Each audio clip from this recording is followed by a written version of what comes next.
So hey guys है फेरि पनि तपाईलाई स्वागत छ मेरो नयाँ ब्लगमा है। आजको ब्लग चाहिँ खतरा हुनेछ, अलिकति ढिलो भयो। ड्युटीबाट आज हाफ ड्युटी गरेर आएको छु हैन। आज चाहिँ अलिकति स्पेशल छ हो। यहाँ हतियारहरू सबै रेडी भइसक्यो हैन। जानु पाटेको छु, म जानु आँटेको छु, भन जानु आँटेको छ, भान्जा जानु आँटेको छ हो। आजको ब्लग चाहिँ खतरै हुनेछ हो। अब यहाँनिर ब्लगमा चाहिँ अब के छ भने कन्टिन्यू गर्नुपर्छ भिडियो चाहिँ। ल भाइ छिचिनु गर ल। दसैँको स्पेशल चाहिँ आज हाम्रो हुँदैछ गाउँघरमा जत्तिकै हैन। गाउँघरमा जति गरिदिनु पऱ्यो त होइन, परदेशमा बस्नु पनि होइन। तपाईँहरूलाई चाहिँ त्यहीँ गएर देखाउँछु नि ल, हामी कहाँ जाँदैछौँ भन्ने कुरा त होइन। तपाईँले यहाँ भन्नु भएन होला, सस्पेन्स राख्नु पऱ्यो होला होइन। त्यहाँ गएर तपाईँहरूलाई म देखाउँछु है त ल। सो हाम्रो लोकेसन चाहिँ आइपुग्यो होइन। जाने त हामी जानु थियो होइन। लोकेसन चाहिँ आइपुग्यो। भानिसलाई पनि लिएर आएको छु मैले हो। आज चाहिँ भानिसले आएर मैले हो लिक गरिहालेँ मैले हो प्रोग्रामहरू रड्डी हुन्छ भानिसलाई मैले के को लागि लिएको भन्ने कुरा म तपाईँलाई रातमा बताउँछु होइन। यहाँनिर चाहिँ खासै हेर्नु पऱ्यो होइन कस्तो हुन्छ भनेर होइन। आइपुग्नु आँट्यो, बाटो अलिकति रफ छ होइन। सरप्राइज खास गरी हो चाहिँ मैले भानिसको लागि दिएको यो सरप्राइज चाहिँ होइन। अब भानिसले के गर्छ त्यो थाहा छैन हो। कति गाउँघरमा मात्रै गर्नु होइन इन्जोय होइन। परदेशमा पनि बसेर गर्नु पऱ्यो नि इन्जोय त होइन। कता हो? उता उता उता उता लोकेसन टक्कै आइपुग्यो। के लाउनु पर्ने चाहिँ यता हेर्छ हो।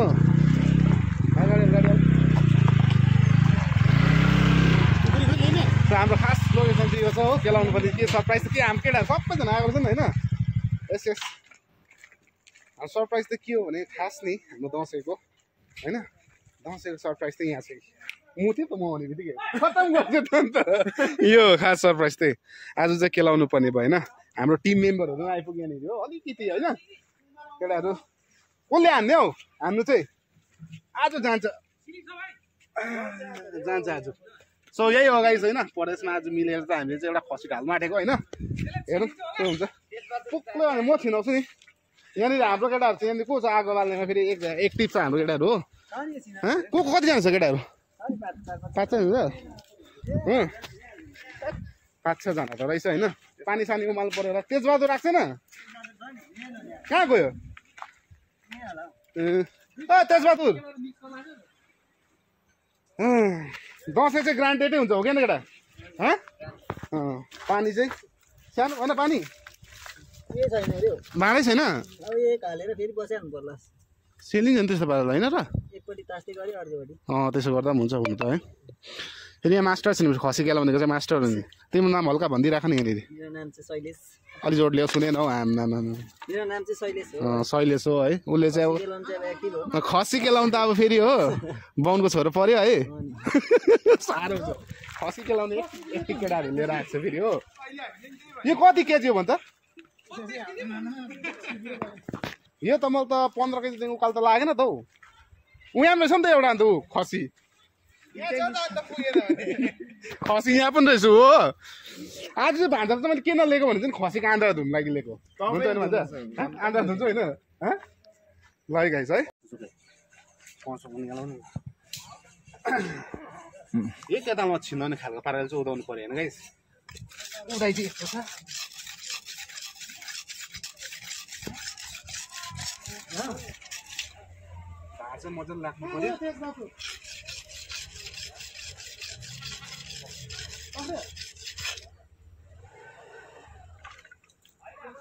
सिली भएन नि भन्छ है।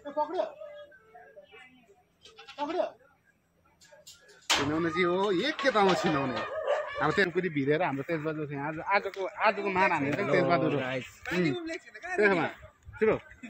यस्तै हो आज दसैँको दिन हामीले अब यहाँ खसीलाई हल्का आज हुँदैछ खसीको मार हान्ने प्लान। त्यसमा अब सबैजना मिलिजुली हो। एकैताल छिनिन्छ? हजुर एकैताल छिन्नु भने के गर्नु? के हो छिनेर भने हेर्नु न के हुन्छ। ऊ आयो कसै अर्को मान्छे खसी जत्रो छ के भन्नु है। सो गाइस है काटेको चाहिँ होइन छिन्नाको चाहिँ म त्यस्तोहरू देखाउँदिनँ होइन। राम्रो पनि लाग्दैन युट्युबतिर हाल्नु होइन। अन्त छिन्नी चाहिँ सक्यो होइन। काटकुट भइसक्यो होइन।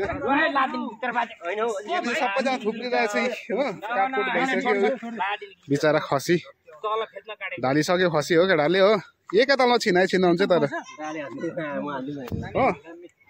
छिनिन्छ तर एकतामा छिने भुत्ते खुकुरीले भए पनि छिनाउने मान्छे चाहिँ यता हो मैले भिडियो चाहिँ गर्नु बिर्सेँ नगरेको मैले त्यो गरेको पनि राम्रो होइन कि ल ठिक छ है यसलाई भुत लगाएको चाहिँ अब तपाईँहरूको माझमा लिएर आउँछु भिडियो होइन त्यो हेर्दा जाउँ होइन हाम्रो केटाहरू बिजी छ कसैले टाउको पक्रिरहेछ कसैले जिउ पक्रिरहेछ हो अब यता पानी पनि तात्यो हो पानी पनि पानी त अझै तातेको छैन हाम्रो केटाको सुरु भएको हो केलाउनु हो खसी हो यस्तो केलाइदियो खसी चाहिँ म चाहिँ पानी हाल्नुमा व्यस्त छु हो अलिकति हो बाटा पानी हाल न सक्यो पानी कराइ सकिन्छ म चाहिँ पानी हाल्नुमा व्यस्त छु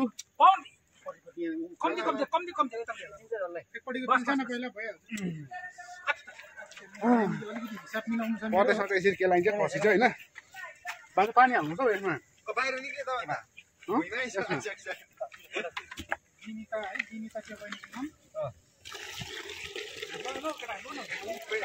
फटाफट लाउँदा अब मासु खानु सजिलो छ क्या हो न होइन नि अन्त तेजबहादुरको भनाइ के छ हिजोदेखि राल चुहाएको भनेर सुनेको थिएँ त म हान्छु भन्छ गाँटे कुखुराको नाली पनि खेल्न नसक्ने मान्छेले हो हाम्रो सेलासले खतरामा हान्छ होइन फेरि हो केटालाई चक्कु चाहिँदैन छ नि हातले ठिक हुनेछ नि अन्त त्यो पानी त्यसैमा छ त अन्त ऊ देखेन हौ मुनिबाट आएको भइगयो त अन्त पानी ज्यादा चाहिँदैन त पानी अलिकति उम्रिनु पर्छ हौ उल्टा गर न हौ त्यसरी माथि त्यो एउटा 70 खसीमा 4-4 जना लाग्छ भने यस्तो त हुन्छ त्यो छिन्नेर चाहिँ सकिसक्यो होइन अलमोस्ट होइन यहाँनिर अब भुत्ला भुत्ली भइसक्यो हो अन्त यहाँ हाम्रो फेरि हाम्रो यहाँनिर के भन्छ हाम्रो बलु भाइ फेरि हो ढिलो आइदिएर रेडी भइदियो हो अब मेन गोशाला फेरि यता छ हो यस्तो छ त हो यस्तो हुन्छ है यहाँनिर चाहिँ खतरा खतरा खुकुरी फेरि यहाँ बेङ्गलोरमा चाहिँ यसरी केलाइ हुँदैछ खसी होइन मजाले केलाइ नभनेको पनि कति 25 केजीको भनेपछि त निकै पो देख्नु थाल्छ अहिले त मैले सुरु भयो लु खेला यहाँ एकजनाले सब रेडी छ हो यही मालिक यहाँ छ अब त्यही हो माथिबाट हेर्नु ओर्नु मात्रै हो उसको काम आज यहाँ खास खेला चाहिँ यहाँ हुँदैछ आज सिधा राख्ने आमा तेर्सो बनाउ न यस्तो होइन यस्तो तेर्सो यस्तो लु न अन्त लु लाग्यो फेरि भनिदिनु त छुरी ल्याउनु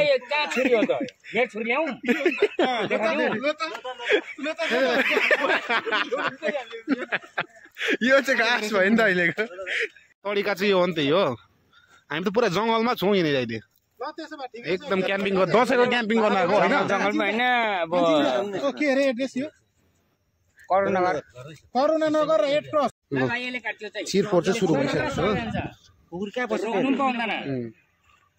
यस्तो त बडी खाना चाहिँ तिमीलाई हान भनेको मान्दैनौ खुन त छैन छ अन्त खुन कहाँ हुन्छ बाहिर निस्केपछि अघि निक्लिन्छ सुँगुर हो ल त सरे पक्रै थियो नि मजाले त्यो फोकसिङ तान्नु सँगै मान्छ एक साथ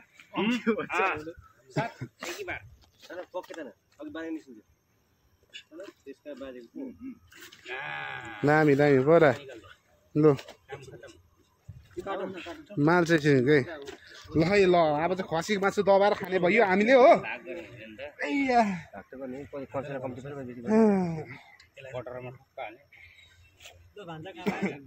एउटा भाँडा ल्याउ बकेट ल्याउ न बकेट क्या हाल्नु बकेट ल्याउ त कत्रो भुडी कालो बकेट ल्याउ त उपरबाट उपर कालो बकेट ल्याउ त तेजबहादुरले होइन राल चुहाएर केही छैन यहाँनिर आम्मा निकै टाइम हुँदै गएछ आम्मा अघि 4 बजीतिर आएको ल हो चक्क रात परिगयो हो धन्न अलिक छिटो आएर के लाग्यो राति भएको लाइटहरू केही पनि छैन खुल्ला जङ्गल छ यहाँनिर यस्तो छ हो यस्तो छ एरिया हो अन्त रातितिर चाहिँ गरेको भए त खत्तम हुँदैछ नि अन्त केही त देख्दैन त्यो हो के चाहिँ भन्नुभयो बाल्टी कालो भने टक्क काट्नु नि बाजे यसलाई खेदाउ त मैले त छैन ओ सर घुमे लाग्यो अगाडि